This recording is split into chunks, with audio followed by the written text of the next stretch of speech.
ছাত্র জনতার অভ্যুত্থানে ঝরেছে শত শত তাজা প্রাণ। তাদের পরিবারে এখন কেবলই বিষাদের কালো ছায়া।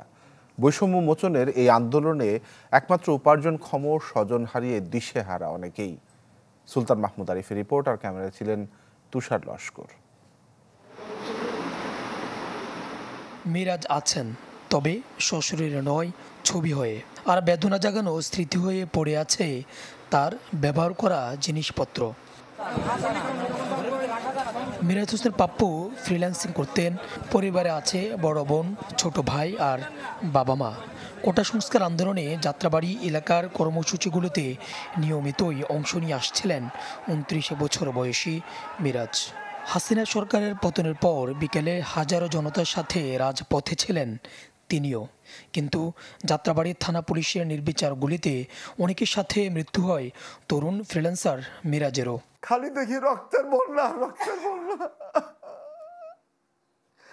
ওই সময় আমার ছেলের দেহটা রাস্তায় উঠে এনেছে, আমি জানি না।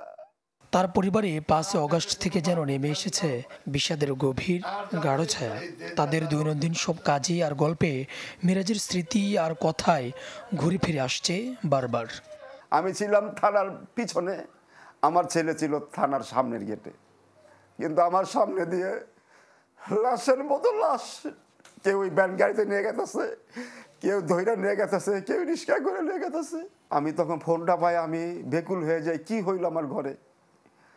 দৌড়ে ছুটে এসে দেখি আমার ঘরে লাশ। আমি এই রাষ্ট্রের কাছে বিচার চাই, আমার ছেলে যাতে শহীদের মর্যাদা পায়, আমার ছেলে যাতে শহীদের নাম থাকে। আরো 10টা মার বুক যেমন খালি হয়েছে, ওইখানে যাতে আমার ছেলের নামটাও থাকে। নাইলে আমি কি বলবো আমার ছেলেকে, বাবা আমি তো দেশটাকে জয় করে দিয়েছি, আমার নামটা কেন আসলো না। মিরাজের মৃত্যু শোক ছাড়াও এই পরিবারটির জন্য বয়ে এনেছে অর্থনৈতিক অনিশ্চয়তা, কেননা তার ফ্রিল্যান্সিংয়ের আয়েই চলছিল সংসার। এই অবস্থায় তার মা, বোন, ভাইয়ের নিজেদের নড়বড়ে ভবিষ্যৎ নিয়ে ভাবার অবকাশ নেই, কেননা বেদনার ভারে নুঝ হয়ে পড়েছেন তারা। ছেলের কাপড় চোপড় সব আছে, সব কিছু ঠিক আছে, দেশও স্বাধীন করছে, সবাই পাইছে, সব কিছু আমার ছেলেটাই নাই। ভাই গেলে সবারই লেয়া যায়, দেখা যাইস না।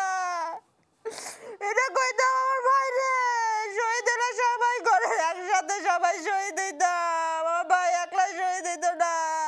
যেসব পুলিশের গুলিতে আমার ভাই নিহত হয়েছে তাদের দৃষ্টান্তমূলক বিচার চাই, এবং যাদের নির্দেশে এই খুনটা করা হয়েছে তাদেরও বিচার চাই।